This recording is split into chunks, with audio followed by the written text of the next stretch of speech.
श्री स्वामी समर्थ.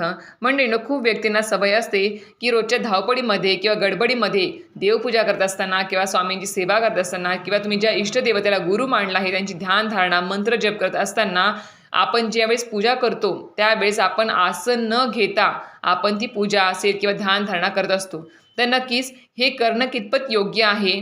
तर नक्कीच हे योग्य नाही आहे. तर आपल्याला आसन घेऊनच देवपूजा असेल, स्वामींची सेवा असेल किंवा इष्टदेवतांची ध्यानधारणा, मंत्रसाधना असेल ती करायची असते. आसन हे का आवश्यक आहे आपल्या धार्मिक गोष्टींमध्ये? सोबतच आसनासंबंधित काही नियम हे आपल्या प्रत्येक व्यक्तींना पाळावायचे आहेत, तरच आपल्याला त्याची योग्य फलप्राप्ती होऊ शकते.